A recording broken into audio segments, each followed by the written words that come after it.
নরসিংদীতে খাল বিলে চাষ হচ্ছে বিলুপ্তপ্রায় দেশীয় প্রজাতির শিং মাছ। অল্প খরচে দ্বিগুণ লাভ হওয়ায় অনেক চাষিরাই এখন শিং মাছ চাষে আগ্রহী হয়ে উঠছেন।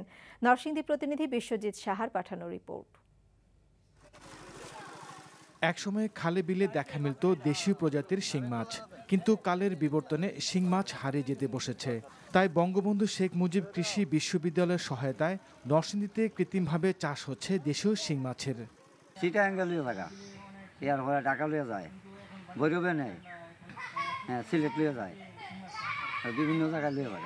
আগামীতে আরেকটা বাড়াই করবো আমরা বাংলাদেশে কিভাবে শিং মাছটাকে আবার পর্যাপ্ত পরিমাণে এটাকে আনা যায়, এই জন্য শিং মাছটা চাষের মাধ্যমে এটাকে আমরা চাচ্ছি ব্যাপকভাবে ছড়িয়ে দিতে।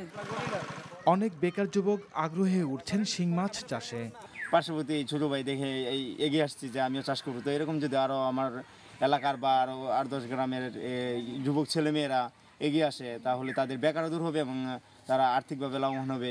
মাছ চাষিদের প্রশিক্ষণ সহ সব ধরনের সহায়তা দেওয়া হচ্ছে বলে জানান বঙ্গবন্ধু শেখ মুজিবুর রহমান কৃষি বিশ্ববিদ্যালয়ের উপাচার্য। বিশ্ববিদ্যালয়ে আমরা আমাদের গবেষণাগারের সুযোগ সুবিধা, তারপর চাষি ভাইদেরকে নিয়ে যেয়ে আমাদের ওখানে নিয়ে যেয়ে প্রশিক্ষণ দেওয়া, এইগুলো আমরা করে থাকি। দেশের প্রত্যন্ত এলাকায় চাষিদের প্রশিক্ষণ দেয়া গেলে বিলুপ্তের হাত থেকে রক্ষা পাবে দেশীয় শিং, এমনটাই মনে করছেন সংশ্লিষ্টরা। NTV news desk.